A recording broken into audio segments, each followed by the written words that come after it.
Hello friends, मैं धीरज, आप सभी को हमारे यूट्यूब चैनल धीरज स्टडीज ट्यूब में स्वागत है। हम ये वीडियो में आप सभी के लिए लेकर आए हैं क्या हिंदी 50 मार्क्स का है या हिंदी 100 मार्क्स का है, तो इसमें अच्छे मार्क्स लाना बताएंगे और अभी कम समय में कैसे आप ला सकते हैं, तो यही चीज़ आपको इस वीडियो में बताएंगे। तो आप यदि कोई काम कर रहे हैं तो ये वीडियो अभी नहीं देखिए, वह काम पूरा कर लीजिए और उसके बाद जब आपको पास टाइम मिले तो आप वह वीडियो जाकर देख सकते हैं, ठीक है। तो यही आपको बोलूँगा। और अब जब बात को समझ रहे हैं तो एक एक बात को समझिए और ध्यान दीजिए वीडियो पे। मतलब वीडियो में जो बात बता रहे हैं, जो टॉपिक बता रहे हैं, उस टॉपिक को बताइए और कीजिए, ऐसा ही कीजिए। तो आपको बोल दूँ क्या, जो कि ये Bihar board Hindi paper tips हैं, ठीक है। और हिंदी में अच्छे नंबर लाना है तो ये बात ये नोटिस ही कर लीजिए। हिंदी में यदि अच्छे नंबर लाना है तो उसके तथ्यों के साथ उसका उत्तर देना, ठीक है। उसका जो आपको पूछ रहा है उसके साथ आपको उत्तर देना, ये पहला हेडिंग हम दे दिए हैं। तो अब बताते हैं, तो ये बात को आप समझिए। देखिए, हिंदी हमारी क्या है, एक राष्ट्रीय भाषा है। इस कारण इसके परीक्षा में शुद्धता पर स्पष्ट लिखावट पर भी अंक मिलते हैं, ठीक है। हिंदी आप यदि अच्छे से राइटिंग लिखते हैं तो आपको अच्छे से अच्छे मार्क्स दिया जाता है। यदि आप राइटिंग गलत लिखते हैं, अच्छे से नहीं लिखते हैं, तो आपका राइटिंग में मतलब जो लैंग्वेज पेपर है, कोई भी लैंग्वेज पेपर हो, हिंदी लैंग्वेज पेपर हो, एक प्रकार का मैथिली भी है, और जितने भी लैंग्वेज पेपर है, तो उसमें यदि आप राइटिंग अच्छे से लिखते हैं तो आपको बढ़िया नंबर देता है, ठीक है। चाहे आप उसका प्रश्न की भी थोड़ा उत्तर गलत भी लिख दिए तो कोई बात नहीं, आप यदि राइटिंग अच्छा लिखे हुए हैं तो आपको बहुत बढ़िया नंबर मिलेगा। तो आपको क्या बनना है, लिखना है एग्जाम में बहुत शुद्धता, मतलब बहुत अच्छे राइटिंग से लिखना है, एकदम साफ लिखना है।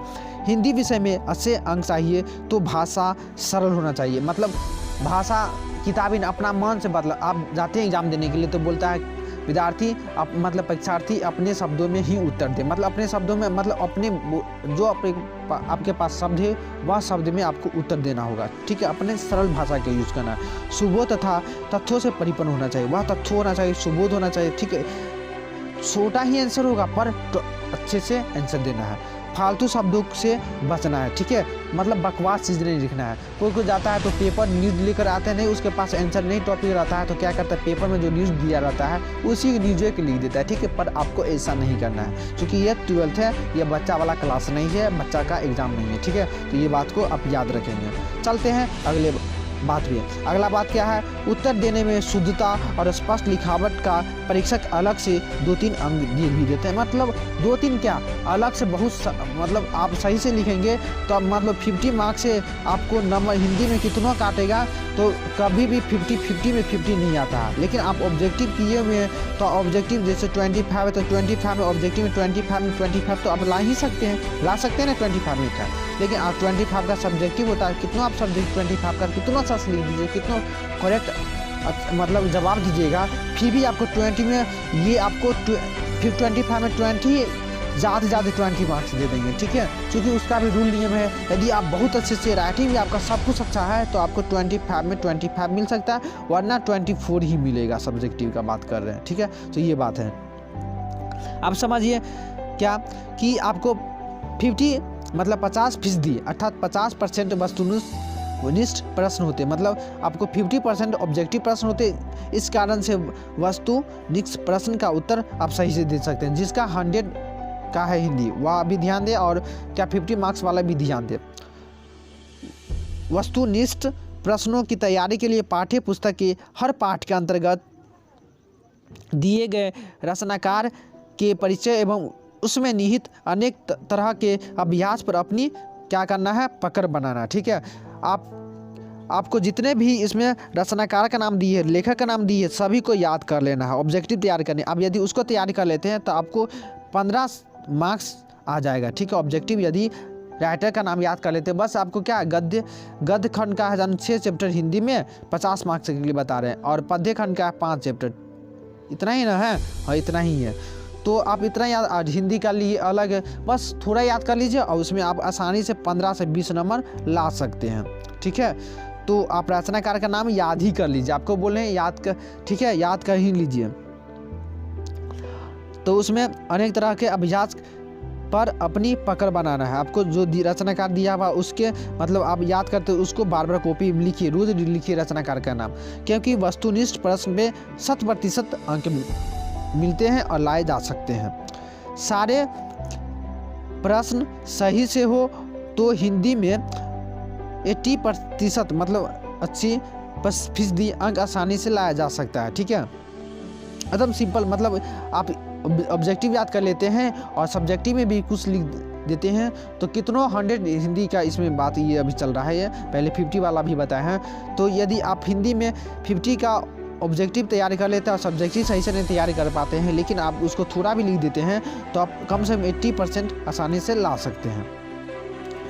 इससे वस्तुनिष्ठ के साथ लघु और दीर्घ प्रश्न भी तैयारी हो जाएगा। यदि आप ऑब्जेक्टिव तैयार करते हैं तो ऑब्जेक्टिव के साथ साथ आपको दीर्घ भी तैयारी हो जाएगा और वस्तु मतलब सब्जेक्टिव का भी तैयारी 2 नंबर वाला या 3 नंबर का पूछा जाता है या 5 नंबर का पूछा जाता है। अब आसानी से ऑब्जेक्टिव के थ्रू आप जवाब दे सकते हैं।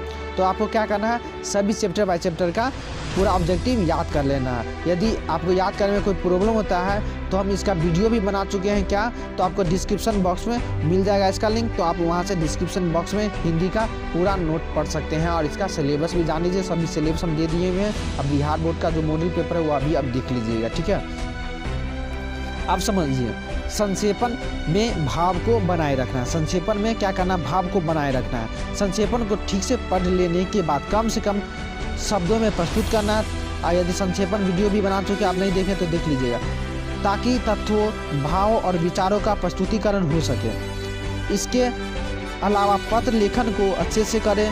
2 तरह के पत्र सामाजिक और सरकारी पत्र पूछे जाएंगे। आपको जो लेटर पूछा जाएगा वहाँ सामाजिक तौर पर और एक सरकारी भी पूछा जाता है। ठीक है, तो आपको यह कर लेना। उसके साथ साथ हिंदी व्याकरण की तैयारी कर लेना। हिंदी व्याकरण की तैयारी करवा रहे हैं, आप देख लीजिएगा, सभी का लिंक डिस्क्रिप्शन बॉक्स में दिया हुआ। ठीक है, और उसके साथ साथ बोला रचना और रचनाकार से संबंधित प्रश्न पूछे जाएंगे। ये सब बात आपको पूछे जाएंगे ऑब्जेक्टिव में। व्याकरण का पूछे जाएंगे, रचना रचनाकार का पूछा जाएगा।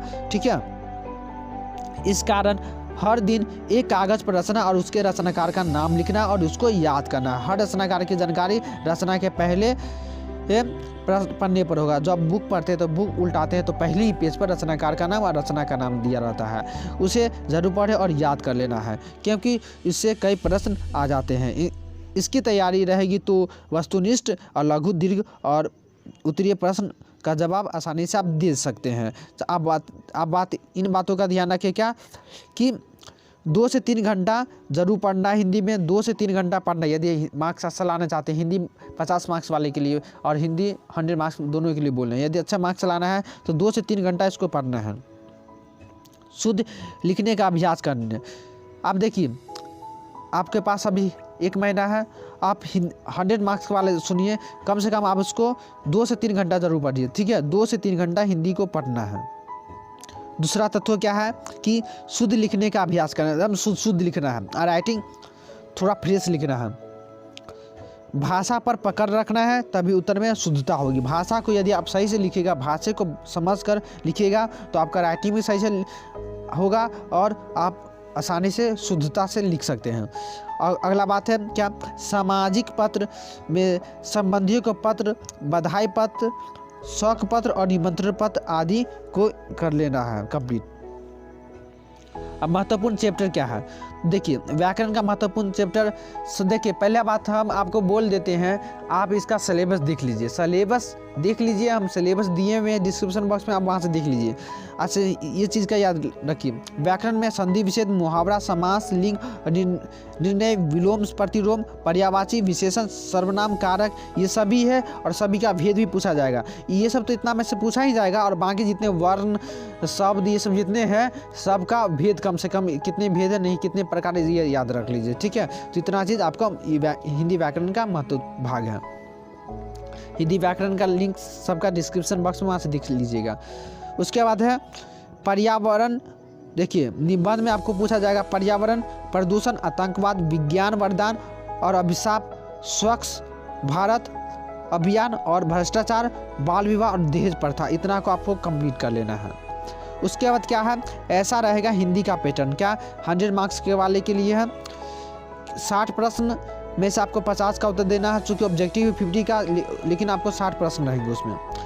सब्जेक्टिव 50% में पूछा जाएगा, जिसमें 8 मार्क्स का निबंध, उसके बाद व्याख्यान 8 मार्क्स का, 8 मार्क्स का मतलब 8 मार्क्स का क्या रहेगा, पत्र लेखन, उसका संक्षेपण 8 मार्क्स का रहेगा। उसके बाद आपको लघु उत्तरीय 10 मार्क्स का रहेगा, दीर्घ उत्तरीय 15 मार्क्स का हो जाएगा। टोटल यह सब्जेक्टिव 50 मार्क्स और 50 ऑब्जेक्टिव रहेगा, ठीक है। तो टोटल मिला के 100 मार्क्स का हो जाएगा। अब 50 मार्क्स वाले सुनिए कि वस्तुनिष्ठ प्रश्न, आपको 30 प्रश्न में से आपको 25 का जवाब देना, ठीक है, क्योंकि 50 में से 25 ऑब्जेक्टिव रहता है और 25 सब्जेक्टिव रहता है। इसमें से 15 अंक आपको व्याकरण से पूछा जाएगा और 10 अंक जो पाठ्य पुस्तक से पूछा जाएगा, ठीक है। अधिकतर लेखक का जन्म, मृत्यु और रचनाकार का नाम, इतना ही पूछा जाएगा। ज़्यादा मृत्यु नहीं पूछा जाता, ज़्यादा जन्म पूछा जाता है, तो ये भी याद रख लीजिए। उसके बाद सब्जेक्टिव 25 मार्क्स का पूछा जाएगा। अब देखिए, इसमें गद्य से 10 अंक पूछे जाएंगे सब्जेक्टिव में, और पद्य से 10 पूछे जाएंगे, और व्याकरण से 5 अंक पूछे जाएंगे। तो इतना बात को आपको ध्यान रखना है। तो यह वीडियो आपको कैसा लगा तो आप हमें कमेंट करके बताइए, ठीक है। आप कमेंट करके बताइए अच्छा लगा, और अपने दोस्तों को भी शेयर कीजिए। तो मिलते हैं हम अगले टॉपिक पर। तो धन्यवाद, थैंक्स फॉर वॉचिंग।